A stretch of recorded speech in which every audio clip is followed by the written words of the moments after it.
శంఖారావము 6th chapter 6వ అధ్యాయం ధ్యానయోగము చదువుకుంటూ ఉన్నాం. ఇప్పుడు ఇక్కడ హెడ్డింగు కార్యం కర్మ అని ఉంది. చేయతగినవి అని పనులు రెండు విధములు. మనము నిత్యము చేయుచున్న పనులన్నీయు ఇందేదో ఒక తరగతికి చెంది ఉండును. ప్రకృతి మన చేత నిత్యము పనులను చేయించుచుండును. మనము జన్మించుటకు మన తల్లిదండ్రులకు కామమును ప్రసాదించినది ప్రకృతి. ప్రకృతి చేత ప్రేరేపింపబడి జీవులు ఆయా కర్మలను ఆచరించుచుందురు. ఆచరించుటకు గాని మానుటకు గాని ఎవ్వరికీ తరము కాదు. ఇచ్చట నిగ్రహము పని చేయదు. ఇంద్రియ నిగ్రహము యోగాభ్యాసము పని చేయవలసినది ప్రకృతికి వ్యతిరేకముగా కాదు. అహంకారము యొక్క ప్రేరేపణను శమింపజేయుటకవి పనిచేయవలెను. ప్రకృతి చేయించు పనులలో కార్యములు అకార్యములు అని ఉండవు. అచట నిర్ణయము మన చేతిలోనిది కాదు కనుక మనము నిర్మించుకొను నీతి అవినీతి మతము ఆచారము సంప్రదాయము దానిపై పనిచేయవు. కనుకనే ఒక్కొక్కప్పుడు మహాజితేంద్రియులకు కూడా కాలు జారుటయు, రాజకీయ నాయకులు ప్రభువులు కూడా పొరపాటు చేసి బోల్తా కొట్టుటయు చూచుచున్నాము. జగద్వ్యూహము మొత్తమునందు జరగవలసిన విధానమును అనుసరించి ప్రాంతీయములైన కార్యసిద్ధి కార్యభంగములు జరుగుచు వ్యక్తుల ద్వారా వ్యక్తమగుచుండును. వ్యక్తులు కేవలము ఉపకరణములు గనుక వారు చేయు పనులకు సిద్ధించు ఫలితములకు సంబంధము లేదు. వారు చేయు పనులు వారిచే చేయింపబడినవి, ఫలితములు జగద్వ్యూహమునకు సంబంధించినవి. కానీ ఈ నడుమ ఈ పనులన్నీ మనచే చేయబడినవి అనిగాక మనము చేయుచున్నామని ఫలితములు మనకు చెందుచున్నవని ఒక మెరమెర మానవుని మనస్సునకు కలుగును. ఇది ఇతర జీవులకు కలుగదు. ఈ మెరమెర వలన మానవుల ప్రాథమిక పరిణామ స్థితిలో కొంత మానసిక బాధ కలుగును. అది సుఖ దుఃఖాత్మకము, కామక్రోధాత్మకము, రాగద్వేషాత్మకము అయి ఉండును.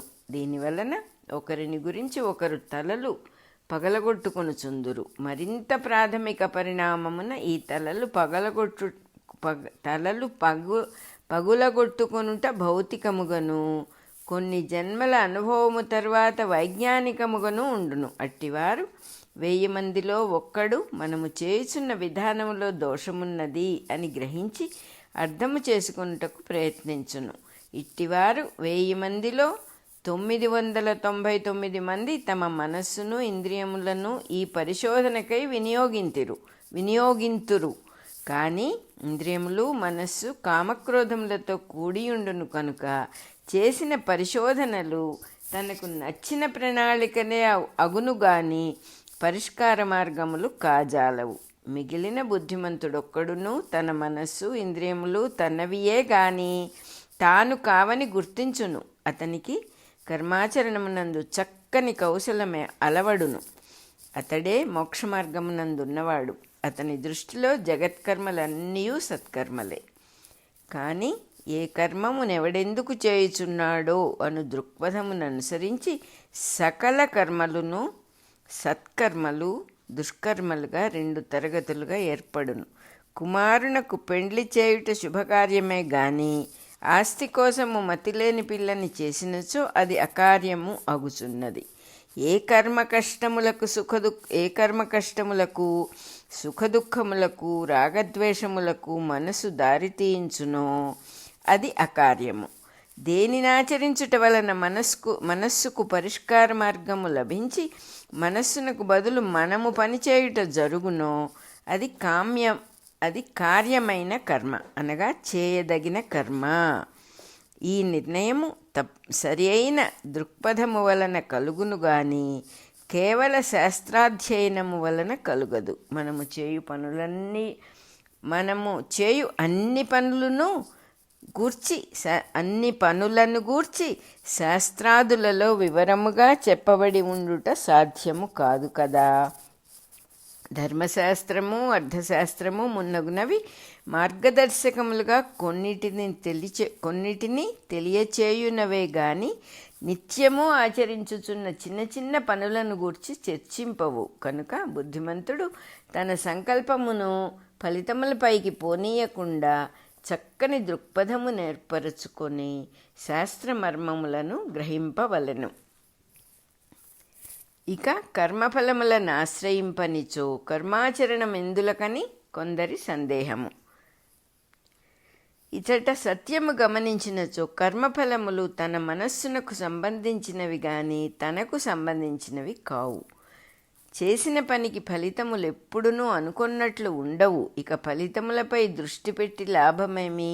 ఈ పద్ధతిని విరమించి కార్యమైన కర్మను అనగా లోకశ్రేయస్సుకు పనికివచ్చు సత్కర్మను చేయటం ఆరంభింపవలెను. సూర్యచంద్రాదుల వలన పంచభూతముల వలన ఎట్లు మనకు కావలసినవి సిద్ధించుచున్నవో అట్లే మనం ఆరంభించు లోకశ్రేయస్కరములైన కర్మల వలన కూడా మనకి కావలసినవి అప్రయత్నముగా సిద్ధించును.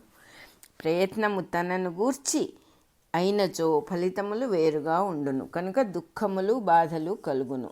ఈ విధమైన సత్కర్మాచరణము వలన మొదట మన పరిసరములకును తరువాత మనకును శ్రేయస్సు కలుగుచుండును.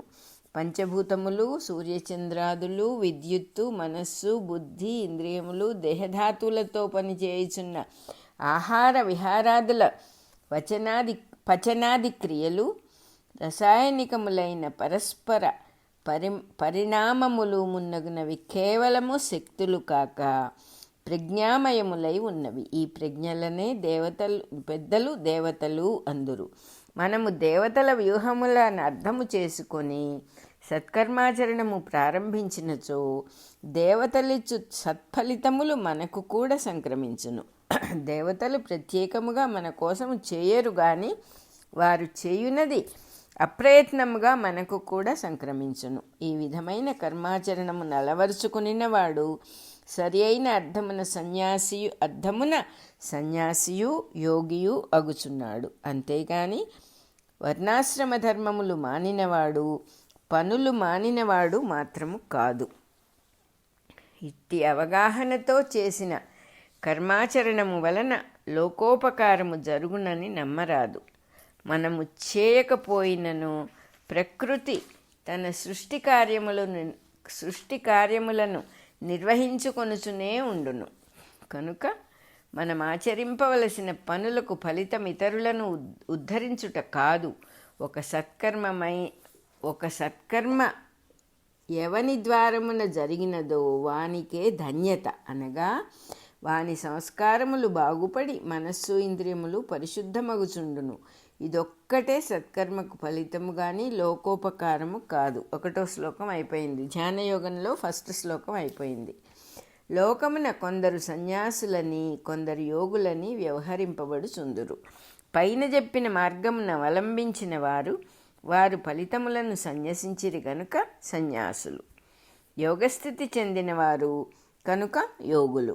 ఈ 2 స్థితులను సత్కర్మాచరణము వల్లనే సిద్ధించును. సంకల్పములు ఎంత మంచివైనను వానిని సాధింపవలెనను పట్టుదల కలవాడు యోగి కాలేడు. సంకల్పములు తన ద్వారా వ్యక్తము కావలసినవి కానీ తాను ఏర్పరచుకొనవలసినవి కావు. మనస్సునకు ఇంద్రియములకు సత్కర్మాచరణ సాధన మాత్రము తాను అలవర్చుకొనవలసినది. లోకమునకు జ్ఞానోదయము చేయవలెనని కొందరు తాపత్రయపడుచుందురు. ఈ ప్రయత్నమున వారించుట, ఎదిరించుట, యుద్ధములు చేయుట, జయించుట, ఓడిపోవుట మున్నగు వారిని అనుభవించుచుందురు. ఒక వర్గము వారికి ద్వేషము కలిగించి మరొక వర్గము వారిపైకి పురికొల్పుచుందురు. తాము చేయు ఈ అకార్యములన్నీ లోకములోని అజ్ఞానమును పోగొట్టుటకే అని వారి నమ్మకము. సత్కర్మ మన నమ్మకమును బట్టిగాక మనకు కావలసిన సాధనను అనుసరించి ఉండును. ఈ భేదము తెలుసుకున్నవాడు లోకమునందు అజ్ఞానమును చూడడు. మనకెట్లు కలుగుచున్నదో మిగిలిన వారికి కూడా కావలసినప్పుడు కావలసినంత జ్ఞానము కలుగుచున్నదని తెలుసుకొని తనకు కార్యమగు కర్మను నిర్మముడు నిరహంకారుడై ఆచరించును. రికార్డింగ్ నెంబర్ 49 అయిపోయింది. ధ్యాన యోగంలో 2వ శ్లోకం కూడా అయిపోయింది.